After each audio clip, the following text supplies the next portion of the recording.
I'm going to get us started just out of respect for time for the people that showed up. Oh, we got one more. Yeah, no worries. So at NATE, we honor and acknowledge that the land on which we learn, work, and live is Treaty 6 territory. This place is a traditional homeland for the First Nations and Métis peoples, and today we are all part of this treaty land. The traditional name for this place is Amiskwachi Waskekun, which we also call the City of Edmonton. I'm happy to introduce you guys to Tristan Ham, Shannon Phillips, who are joining us to lead us through innovation forecasting. Shannon, he's your go-to for organizational change management, strategic planning, and innovation. He's trained in different psychology concepts such as behavioral psychology, emotional intelligence, and personality psychology. Woo, I should have read that before I got on this with you, Shannon. And Tristan joins us from Startup Edmonton. He's led several sessions for us. So I'm really happy to have them join us today to take us through innovation forecasting. Awesome. Thank you so much, Cecile. Thanks for having us and welcome everybody. Great to see everyone. I'm going to hand it over to Shannon there to get us rolling. Yeah, Cecile, it sounded good. All that matters is that it sounded good. Whatever you were saying there about me, I liked it. It's being recorded, right? I'll send that to Mum. So yeah, thank you so much, everyone. I'm sure other people will trickle in. They'll pick it up as we go along. It's pretty straightforward what we're going to run through today. But yeah, as you've heard, my name is Shannon Phillips, and this is Tristan Ham. So we're 2/3 of Unbounded Thinking, and it's pretty much just a company just focused solely on helping people, communities, organizations improve how they innovate. We talk about innovation a lot. It's a buzzword, but really when you dig into how we innovate, it's kind of a lesser conversation. So that's what we're all about at Unbounded. My background, as you just kind of heard a little bit about it, but just I suppose summarize that. It's biomedical science with a whole bunch of organizational change and organizational behavior in there. So that pretty much translates into kind of the psychology of innovation, right? How people think when it comes to innovation in business. And Tristan, I'll let you introduce yourself as well. Oh, yeah, absolutely. So, yeah, my other role is with Startup Edmonton, where we support founders, entrepreneurs, and things like that through programming and coaching.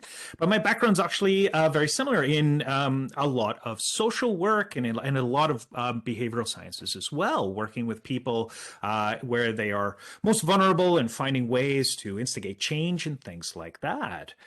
So this is something that's really interesting because it is so heavily focused on the individuals involved here, not on the wondrous tech that we'll get into, but it is much more focused on the people that are making this happen, that are creating the opportunities. And that's what I love most, is supporting those folks that have those great ideas.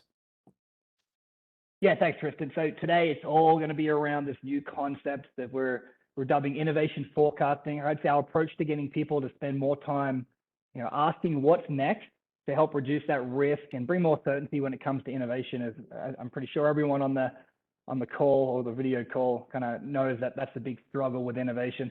So overall today it's trying to help you improve how you approach innovation, whether that's through NATE, in your student life, in the workforce, or just generally your kind of mental model when it comes to problem solving. So over the next hour or a little bit less, we're going to talk about why we think this is important, how we approach it, and then finally, we're going to get you guys engaged in it a little bit. Please don't kind of sign out when we start talking about it, but we're going to run through an example that's kind of near and dear to everyone listening in, I'm sure of it. So I'll throw it over to Tristan to kick us off. Right on. So folks, we as human beings, we are innovative by nature. Right? From fire to space travel, we have this thirst, this hunger to innovate, right? And so kind of the point is to nurture that, is to come up with systems and ways that we can really, really explore it, support it, and find ways to get people imagining these incredible possibilities. But there is a catch. There is a hitch. Unfortunately, we are not terribly good at predicting the futures, as is obvious in our science fiction. At this point in our lives, we kind of thought that we would have like robots, or that there would be like easy accessible space travel or hoverboards or time machines and all that kind of thing. So all of our science fiction is littered with all these amazing possibilities. But why have they not happened? Why are we not experiencing it? And there's kind of some reasoning behind it. And part of that, and again, here's another allusion to good old, what is it, Back to the Future. We all think like, hey, wouldn't it be great if? Wouldn't it be wonderful if? Right? We think about, in the movie, we've got Marty McFly. He's got that sports almanac, and he's like, okay, when I get back to sweet old 1985, I'm going to be start placing some bets, right? I'm going to go and start to make a mint. I'm going to make a ton of cash, and my life will be amazing. Obviously, in the movie, Biff, his arch rival, gets that magazine and does very similar, but then the world goes to crap. It just goes bad, right? We predicted this, but another outcome happened. And that's kind of the point, is we make these wild predictions, but we're not terribly great at thinking about what's the peripheral, what's the impact that could happen if such a thing occurs, and really how are we going to get there, even if we have thought about the risks involved. Now, look, there are other predictive models that exist in the world, obviously, right? With, again, varying degrees of success. Right? There are a lot of people working with systems to try to make predictions, to try to figure out the outcomes of what's happening. But typically, a lot of these structured systems just think about, okay, this could happen. And there's not a lot of work around, okay, what do we do if that happens? What happens when something catastrophic happens politically? What are the flow-on effects? What are the things that we need to be aware of if something like this happens? And again, it is industry agnostic, this inability to predict very well. Another great example is the Sydney Opera House, where they predicted that it would be, only under $10 million to accomplish. It would be done very quickly and easily, but because of variables, because of so much that happened on that journey, it actually took another 10 years to complete and another $90 million to complete, which is staggering because there was all these variables, all these factors. Instead, people were hyper-focused on the possibility, but not how to get there, the resources needed, and again, what is going to be impacted when we do this? Now, we've broken down kind of the reasons why we suck at predicting. And it really follows into generally these three domains. A structure, right? We rarely provide a lot of structure around the prediction. We just think, hey, wouldn't it be great if I had a robot arm, right? But what happens when I handshake people? I didn't think about it. I'm crushing their hands. We don't have a lot of structure around that to help us find good and natural predictions. Biology, we are not wired. We are not biologically created to really be able to handle those predictions. Our brains are typically focused on the here and now, on solving immediate problems or the problems of tomorrow, not the problems of 50 to 100 years from now. We're literally not wired that way, and that comes from very base survival instincts. And so helping people realize that can be really difficult. And lastly, obviously, we live in a complex world. We live in a world, nice. I'm interested in the definition. I'm interested, there's so much that happens in the world. There's so many different variables that can impact us as people. So many different things. Who would have predicted the pandemic? Like, who knows? There's so much complexity involved that people generally go, it's too hard. There's too much. I've got nowhere to start. I don't know where to finish. I'm not going to bother. Because of that complexity, people take a haphazard and often a sloppy attempt at this kind of prediction. But the thing is that time doesn't wait for us. Time continues to soldier forward. It's not waiting for us to make those gentle realizations and those easy transitions. And we call that the rate of change.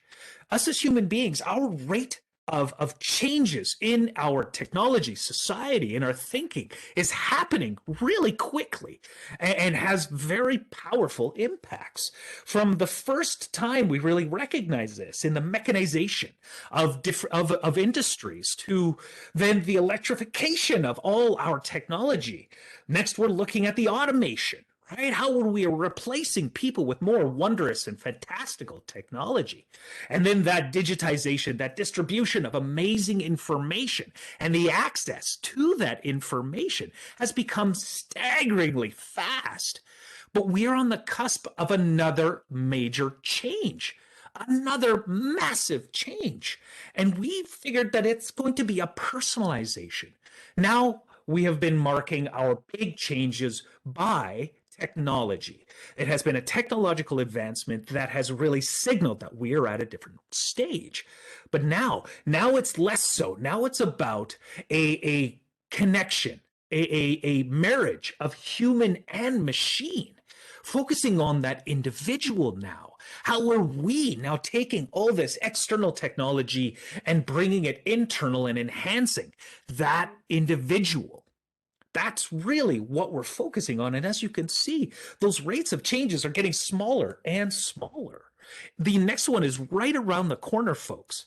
And so it's extremely important that we recognize that and that we put some skills and structure around that.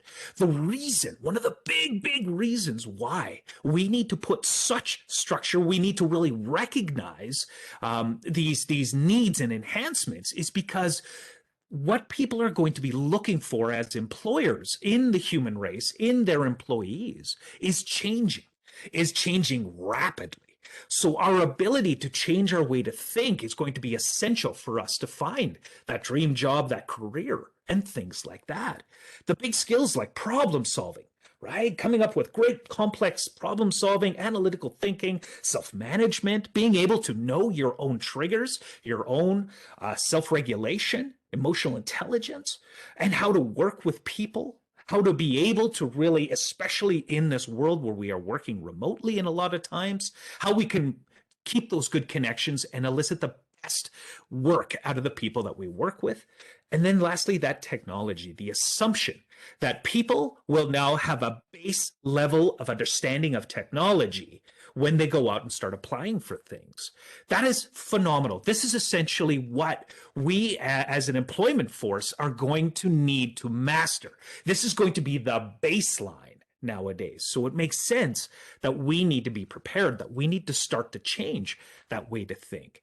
As far as companies, some of the biggest innovation obstacles for these companies boils down to a lack of skills, a lack of ability to really put that good structure around innovation in how they can keep surviving, keep themselves alive when it comes to competing with other people that boast innovation, right? Because a lot of companies do. A lot of companies say, hey, we're an innovative company, hooray, but have I no idea what that means? Or their definition is radically different than the next person's. And so you've got such an skewing of where they think people need to go. And the last one there that really provides big obstacles for companies is just uncertainty and risk. Now, that's very valid. Okay, that's extremely valid that companies are sitting there going, hey, we're kind of profitable now, but what are we doing tomorrow? What are we doing 50 years from now? Because we want to leave a legacy. We want to be able to actually survive and thrive in this growing environment because we don't know. And we don't know how to mitigate that risk. And so it boils down to figuring out methods to make sure that when that tidal wave, when that tsunami is coming towards you, when the next rate of change milestone is going to slam into you, you can either try to resist it and just get plastered, or we can find ways to ride it. We can find ways to tame a portion of it and join that wave as it launches through its journey in propelling the human race forward. I'm going to turn this over to Shannon to talk a little more about what we do to help with this. Thank you, Tristan. And that was you in that picture, right, with the tsunami? That was me. That was me, That was you, and yeah. I did not survive. I am a force ghost at the moment. Cool. Cool. Thanks. Very well said, Tristan. And I think there's enough reasoning, justification, all that kind of stuff to say, hey, we need to start thinking differently about not only how we innovate, but like you said, Tristan, how we deal and manage change.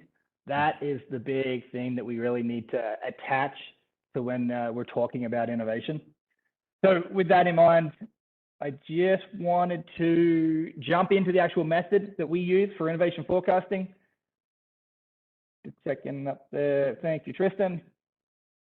So it's very, very simple for us. The idea is to make it kind of painless for everyone to run through. But the 3 steps are to clarify what the problem is, right? We all love coming up with problems. It's very easy. We get frustrated by problems, so it's easy to say I have a problem. The next step is working through ideate. Again, we love coming up with solutions. Our brains feel happy on it. Our biology, was it? Is that the right way of saying it?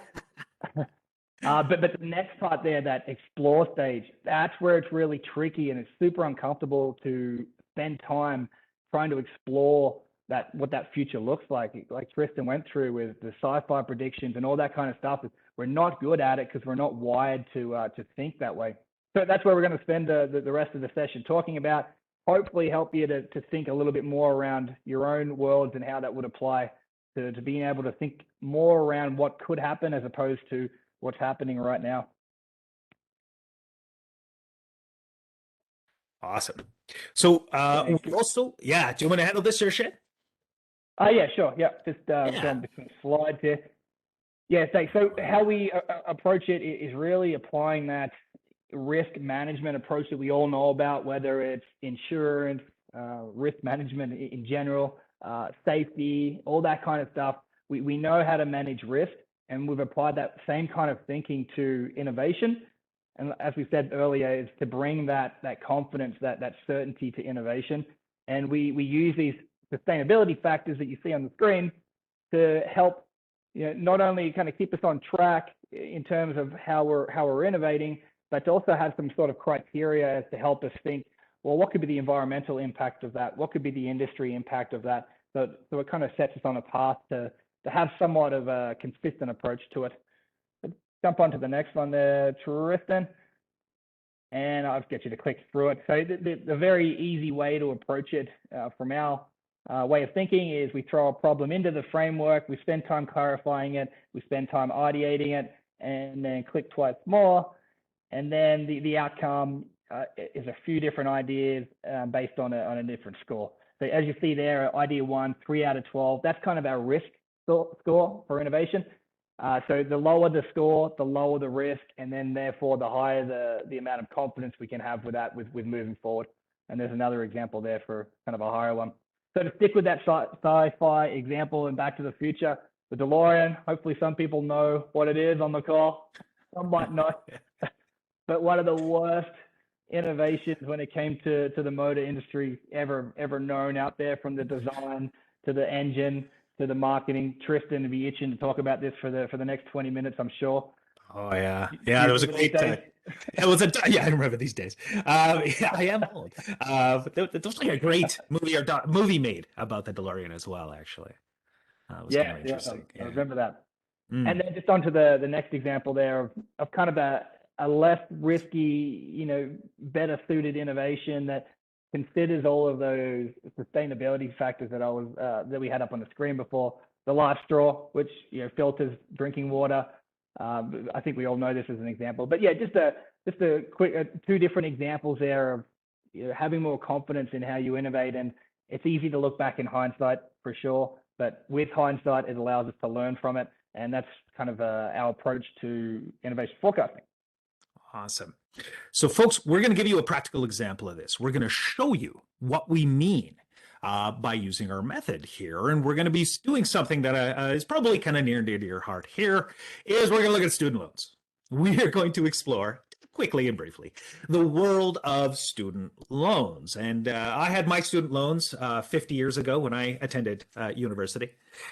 You see, so yes, I understand this very much so. But what we want to explore, and what we're going to do is run this through our approach, is really we want to clarify what are all the pains involved with student loans. We want to, and we're going to do this practically here and now, folks. What we're going to do with student loans is we're going to take a few minutes, and I want you to put, right?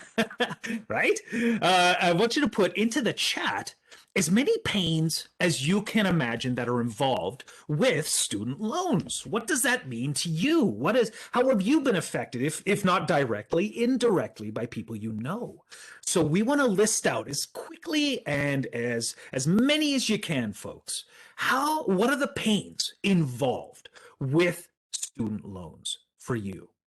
So an example is that you it was taking a large chunk of your wage post university to go towards paying that back. Or maybe it was that you defaulted and it sort of affected your credit rating or something like that. Like, what are the big pains involved with student loans? So folks, let's get you to pop that into the chat. And we got Shannon already start us off with future borrowing power. That's a big one. What else, folks? Yeah. That's a great one, Carlene, filling out the paperwork, because it's complex and they don't really stipulate very well what could be the peripheral effects of the loan itself. So the paperwork can sometimes be over complex, maybe, sometimes even vague in a sense, but it's intimidating a lot of times. Yeah, that's a great one too, Cecile, is that anxiety around it. 100%. What does it feel like to borrow that cash? Again, with not knowing your future, or the anxiety of having to now pay it back. So that's a big one, the anxiety. Yeah, we got from Carlene, uncertainty of future interest rates. Yeah. Future interests. I'm jumping in as well. I'm part of the group, right? I can. Yeah, you are. You are. You know what? You're a part. You complete. Is that, I've never done that hard thing. You complete this. Okay, let's see. Choosing future job based on paying versus interests. Yeah. So I'd love to be a doctor, but I know that doctors have tons of student debt, kind of thing. Maybe that influences what I choose as a career, even in the preliminary stage. Less disposable income. Yes. Less disposable. As we're encouraging some more thought here, that was a one that hit home for me. Was choosing to earn money as opposed to go back to university, right? So it has a big had a big behavioral impact on me, myself. Yeah, absolutely. Luckily, what I took in university wasn't that expensive. I have a degree in theater, and I knew I would be making tons of cash in my future. It doesn't show at all, Tristan. Yeah, that's it. Hey, and is it Cicero? I hope I pronounced your name right. Unforeseen expenses. Really nice. Yeah, when you get that cash, it's sort of like, great, I can pay off my tuition, right? My maybe a couple of books, but there is so much more involved in that. It is not as cut and dry. So that's really good. Expenses. We'll just do another minute or two here, folks. The attitude that post-secondary education has less value now. Yeah, that's really interesting, Carlene.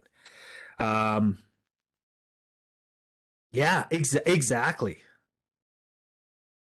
That if the education that I received in one institution that was astronomical in its fees is nothing compared to something maybe I accessed in maybe more of a local college or something like that.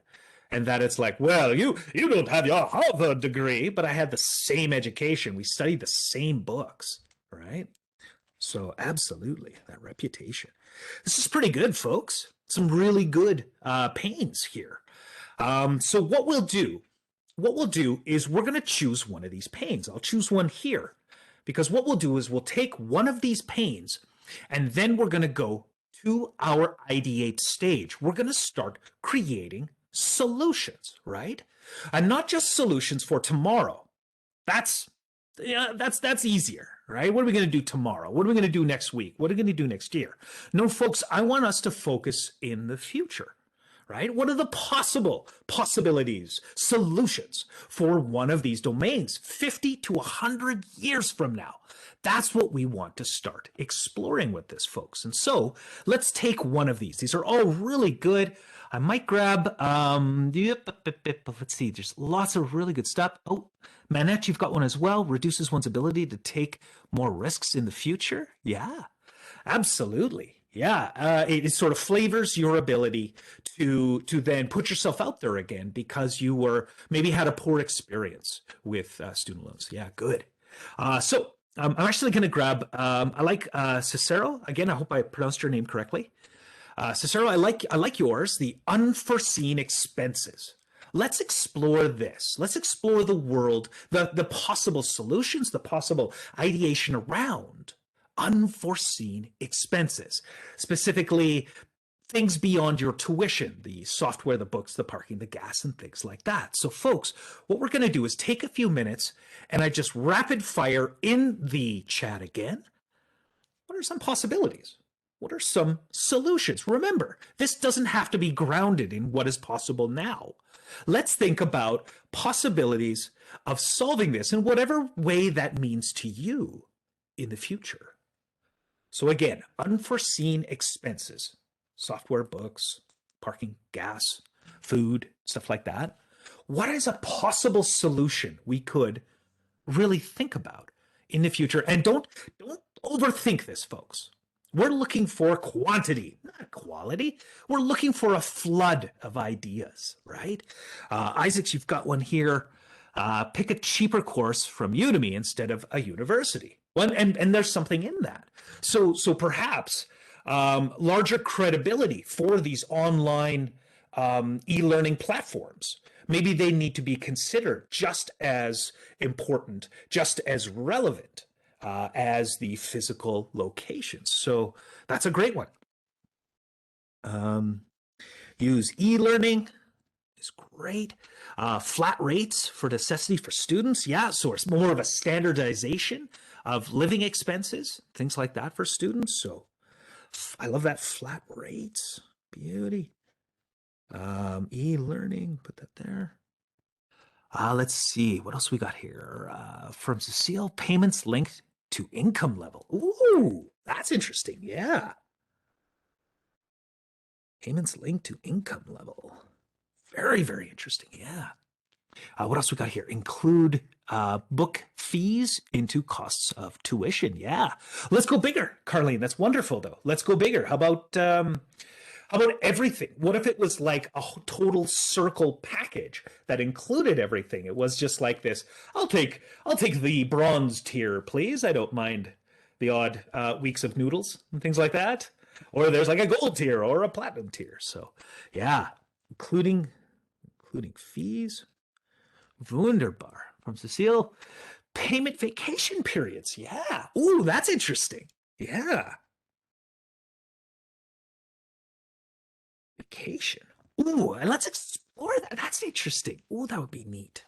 What else, folks? What else?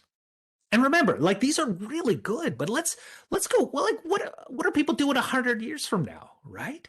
Is it something linked to what? Oops. Sorry, one sec. To Cicero had said, I think here. About the Udemy course. No, sorry, it was Isaac. I'm sorry to apologize. Things have gone off the rails. Sorry, folks. One sec. To answer your question about coffee there, Cecile. Kristen didn't need to answer that one. I am like this normally. That is the frightening thing. I think I'll type it in, but I'm trying to think like you're asking the question about thinking right far ahead, right? Having something where you could earn money throughout your university days to pay back that money, if that makes sense, like earning credits through attendance or past performance, something like that. I'm just trying to think outside the box here. Yeah. Absolutely. I mean, what if we think about like something where information is just beamed into your head? So, That's it. Yeah, performance rates. Maybe information is just intuitively jammed into your head. And so it's about what you do with that information that they sort of compensate themselves on, right? So you've got the information, but if you're able to achieve like a role in your industry, right? Then maybe that. Yeah, flexible payment deadlines. Love it. We'll just do another minute here of interesting stuff. Flexible deadlines. Yeah, performance reduced rates. Anything else? We're in the last minute here, folks. Anything else? What do you think? Oh, here we go. Cashback for advanced tuition payments for books and supplies. Ooh, I love that. Cashback for supplies and Colleen, money intermittently rains from the sky on request. That's brilliant, right? We just have to wait for a money storm and pay off our tuition. I'm going to write that down. We are picking that one for sure. The money storm? We could, if you want to. I had as an outside the box one. I had open innovation. So get together with Udemy and then talk about how to somehow collaborate on those two offerings, right? Yeah, online and money storm. You mean? No. We might. Let's see. Money intimately. Yeah. No. I've done that one. Actually, we might grab. Let's explore maybe Isaac's. Actually, let's narrow this down, and we're going to explore one here. And I love what Isaac came up with. I loved them all. Don't get me wrong, but I like to explore the idea of that e-learning idea, right? Let's really flesh that out. Let's say, and again, a future from now, because we've got that e-learning. Let's say that all credible courses and stuff like that are now virtual. In fact, they carry the most weight. Let's maybe explore that idea, because what we're going to do, folks, is now we're going to have a look at exploring one of those solutions. I mean, if we had longer, we would explore all of those solutions and we would sort of rate them on our rubric, which I'll show you in a moment. But essentially, for time's sake, we're going to grab one. We're going to grab one of these ideas, and that idea is, let's say in the future, that you only get real credible reputation from an e-learning platform, an e-learning company, say. And so let's explore this a little more. Let's say that this is where all education, universities, colleges is going to live and be credited as. So now, folks, we're going to explore this a little bit, and we're going to put it into our little scoring matrix here. Now, this is something that has been designed. You've probably seen something along the lines before, as long as risk assessment and things like that. And what this does in particular is helps us understand, at least subjectively, where the lowest risk is, and thus where we should be chasing, what we should be exploring. Because the whole idea is that to get us motivated to try this, to actually go and figure out how to move forward on this, we want to choose one of these ideas that has hopefully a lower risk score than possibly other ideas, because we are thinking holistically. We are thinking about how it's going to impact our world. And so now we're going to explore that. Now, again, the problem that we're trying to solve, obviously, is those high fees. The way that we are tackling it is recognizing online learning, recognizing that this is going to be the gold standard of the future, will be these online colleges and universities. So, folks, what we're going to do, and again, I'm going to get you to pop this into the chat here so we can have a look. I want you to explore any environmental outcomes that would need consideration should we turn all of our education into a virtual university or platform completely.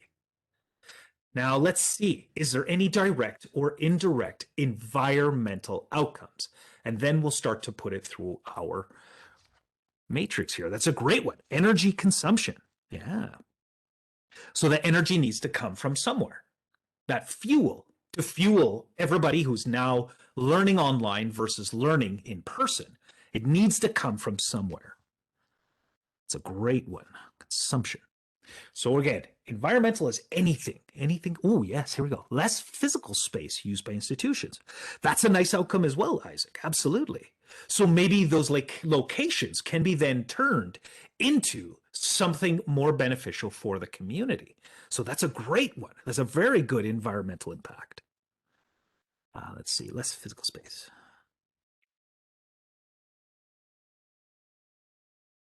What else, folks? Is there any environmental impact? Again, direct or indirect, that going completely online might factor into? It's a bit of an off one, but I remember during COVID where everybody was out in nature, which is a great outcome of that, but it was also getting trampled as well. more people in nature means more resources needed to maintain that stuff. Yeah, absolutely. Which feeds onto this less travel public transit use one as well. That's a great one too. Yeah. Impact to nature. And then, yeah, less travel, public transit use. Exactly. So people aren't traveling as much. That was another interesting impact, if we think about COVID too, environmentally, was the fact that because people were not driving to work, I think a lot of pollution levels went to an all-time low, which is really fascinating. But I mean, I don't know if anybody's done a comparison, because all of a sudden our energy use spiked, but our like direct fossil fuel levels lowered. So did that sort of like equalize, I wonder? I don't know. That's very interesting. Anything else in the environment here, folks, that we should consider? Or is that pretty good? I think try and get one or two for each one, and move it forward. Okay. Well, students spend more time on yard work. Yeah. Well, yeah, and that's a really good one. So people are now, they've got more time without the commute, without the other expenses involved. They can go, and maybe there's incentive to give back to nature, right? Let's take that one. Actually, let's grab that, Carlene. Let's take that one in particular, and now let's put it through the matrix a little bit. So here, on one of the outcomes, I'm going to say is a student spend more time on yard work. They've got more time to give back to nature. Now let's think, and you can just pop this in the chat as well, folks. Let's score that as probability, right? Let's see, the higher the probability, the higher it marks our risk. The lower the probability, the lower it affects it. So on a scale of 0 to 2, where do we feel the probability of these students now with this extra time going, hey, let's give back to nature? What's the probability of that, folks? What do we think? And I'll take an average. If you want to pop in your score, where you think that lives. A 0, a 1, or a 2? Carlene, a 1? Yeah. Shannon, 1. So possibly we got Manette. Yeah, 1. Lovely Cecile, 1. Seeing a trend here. Let's cap it there. So we feel like that probability of that actually happening is about a 1. That's great. A 1. Now, what about the impact, right? If we think about a 2 would be a really risky and high impact on the environment, whereas a 0 is more of a beneficial impact. So you could think that number 2 is more intrusive. 0 would be less intrusive to the environment. And so where does that live for you? What is the impact on the environment then? Let's see. 0 is a 0, 0, 0. Seeing a trend of zeros. Cool. So if I take that there, I'm going to say we've averaged about a 1. Okay. It went there. Now let's take a look again at our solution here, right? The solution is that everything goes online. Everything is e-learning now. Let's look at it from an economic and industry perspective to give you an idea what that means. An economic is all the money, all the resource impact to that solution. Is there a high risk of that, or is there a lower risk of that? And the industry itself, right? colleges and universities in general. Let's think about the impact there as well. So the probability of this impacting these two domains, right? Let's score that from a 0. It's low probability of these domains being affected, or a high probability of these domains being impacted. Economic, again, the need for those kind of resources, right? The regulation of education will be diluted. Yeah, possibly. Very, very possibly. So all these people can sort of pop up. So that directly affects the industry. So all of a sudden, maybe it's harder to tell the good from the bad if everybody's sort of online, perhaps. So what is the general probability of that being affected, folks? Not at all. Generally, or it absolutely will be affected. Let's look at the probability of the impact on economic and industry. What do we think? Does that sit for you? Again, this is subjective, right? If we looked at this hard enough, the science doesn't really check out. But what this does, what this allows us to do, is at least give an impression about the riskiness of doing this idea. All right. So what do we think? The probability? Let's see. Yeah, a 2 and a 2. So on average, a 2 for Shannon in probability. Oh, an impact. Sorry, a 2. Nice. And that's good too. We want to know what kind of impact it's going to have on the economic and industry of our world here. So what do we think here, folks? What do we think as far as the probability? What do we think about the impact? So that's it. Any questions on that too, actually? Sorry. Feel free to ask some questions if that's a little confusing.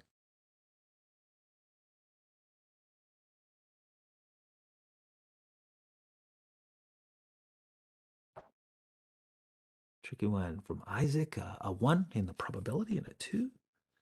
Yeah, we'll just see if we can see another one to just give us a bit of an average here.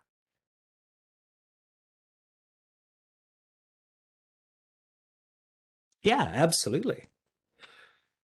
So the impact scale is what kind of impact will it have? How large of an impact on these two influences here?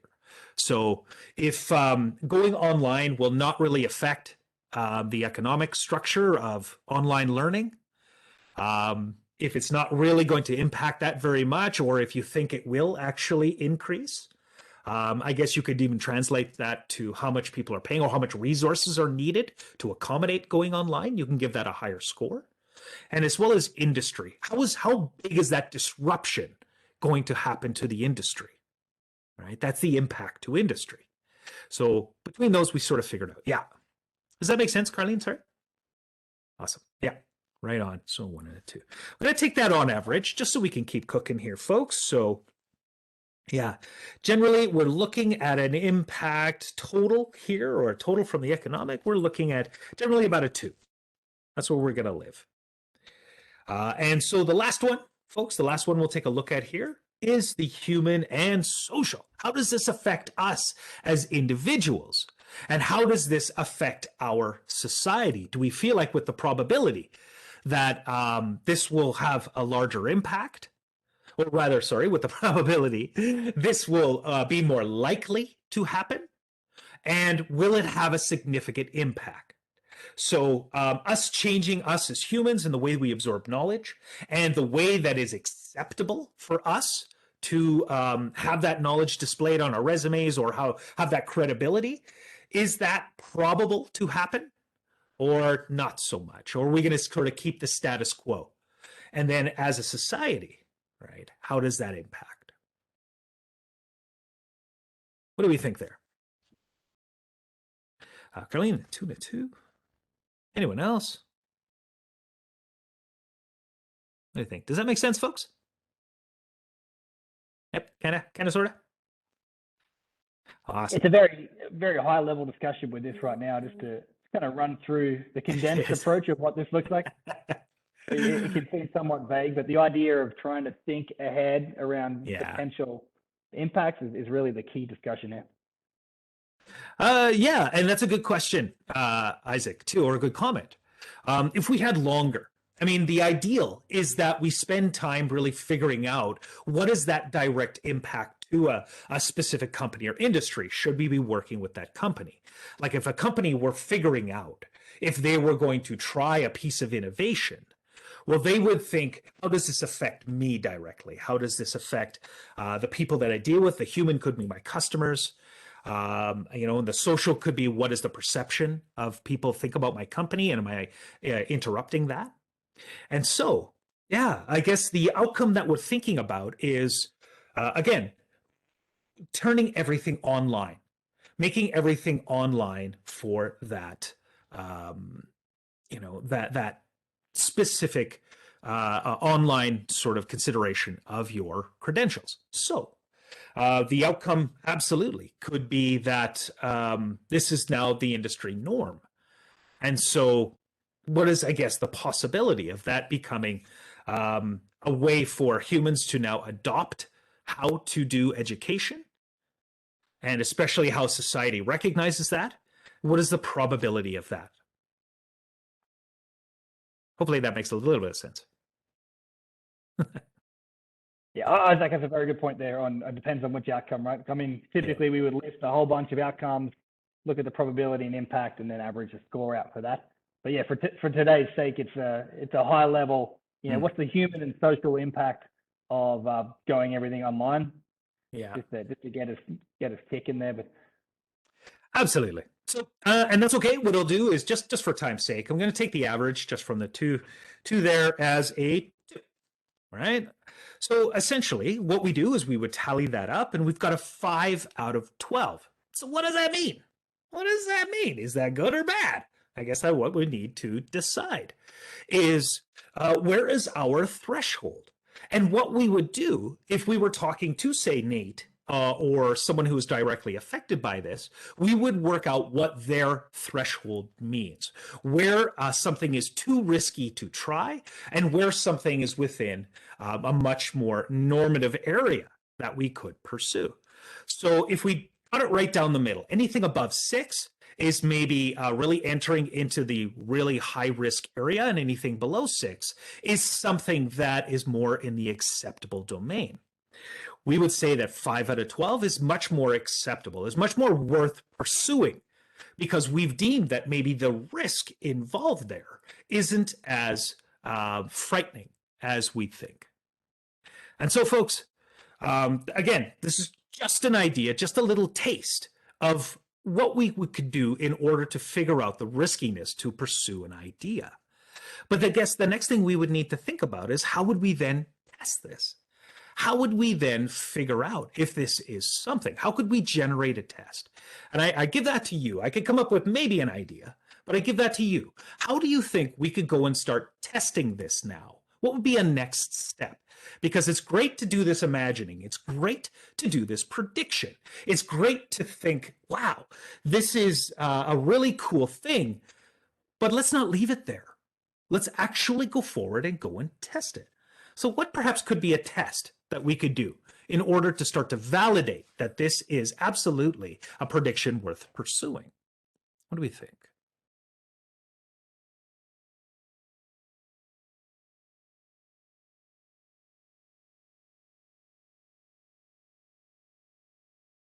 What do we think?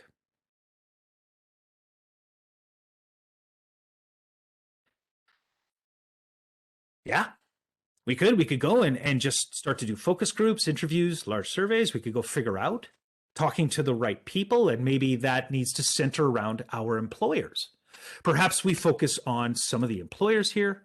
Actually, I'm going to take Carlene's here. Ask a student what they did last time they had a day off from school. Yeah, absolutely.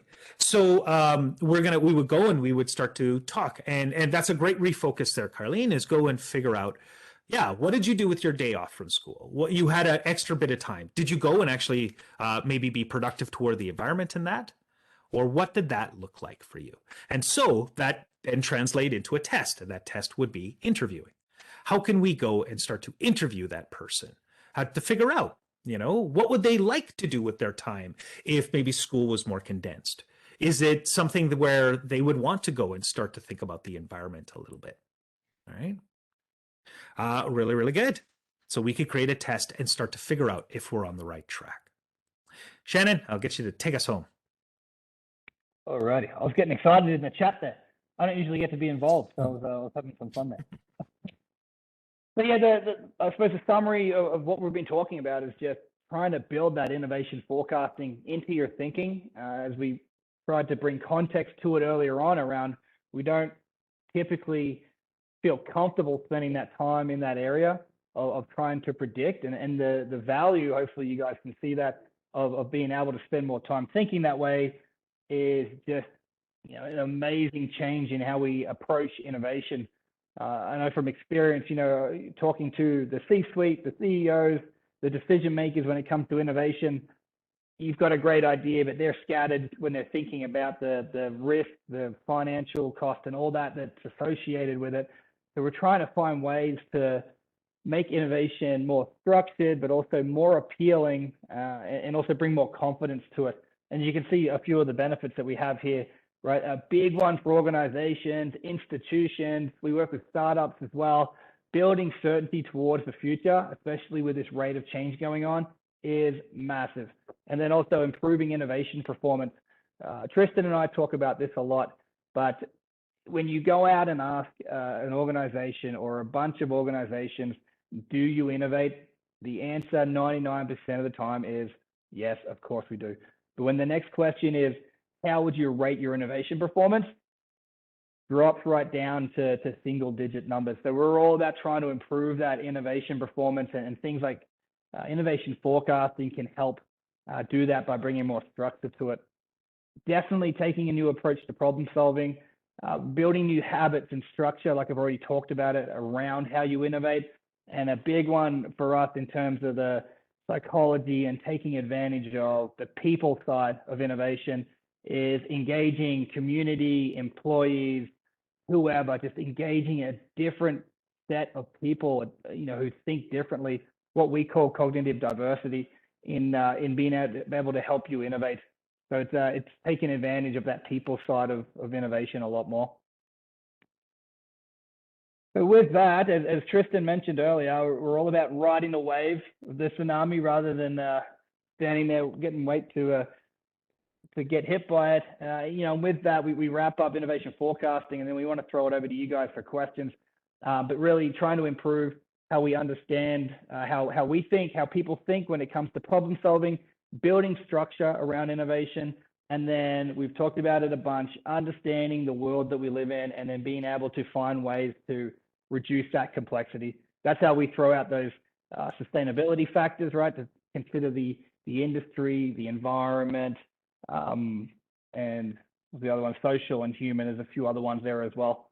But that's really the goal with our approach to innovation forecasting.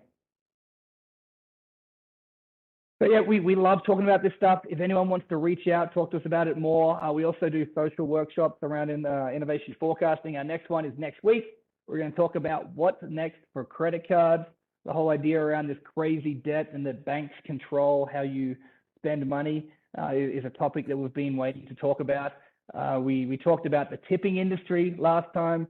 We've talked about Uber, all that kind of fun stuff. But yeah, for sure, if you want to, yeah, Cecile's looking for the link. Kristen, do you have the link there in the notes we can throw in the chat for everyone? But they're free events. Yeah. It's all about bringing people together and just having an awesome, like, fun chat around innovation forecasting and pushing ourselves to think more around that.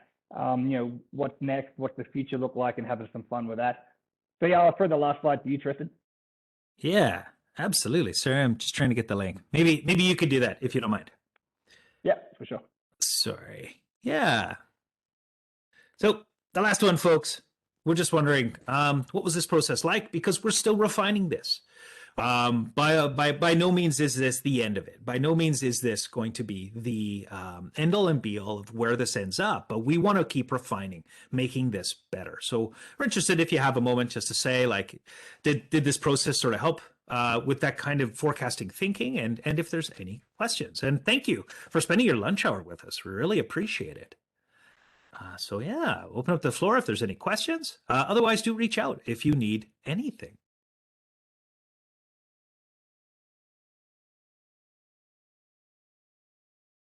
Any questions? Crickets?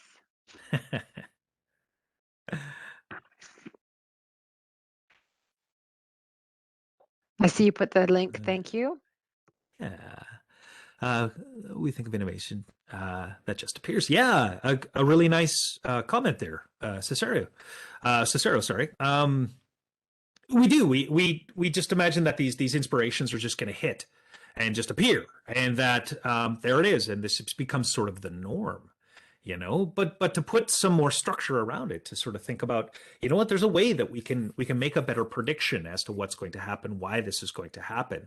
It especially can be a pretty good competitive advantage for companies that are competing with others in the same space, because you need something to help you survive, to keep going. And we saw that very dramatically with a lot of businesses during COVID, where they had to make some drastic and radical changes because of something. So it'd be great if there was a way that they could feel out a little more. What are the impacts of making this decision? But awesome. Yeah. Thank you for your comment. Awesome. Mm-hmm. This is great. Thanks, guys. No worries. Yeah. If there's nothing further, folks, please go and enjoy your lunch. Thank you so much for giving us your time here, and reach out if you want to chat, and especially come visit us on May 11th, when we're going to do a bit of fun. Awesome. Thank you, Tristan. Thank you, Shannon. Thank you, everybody, for joining us. Next week, we're doing a session on sales, focus on sales. So if you want to join us for that, let me know. And peace out. Thanks, Cecile. Thank you, everyone. Oops. Stop sharing there.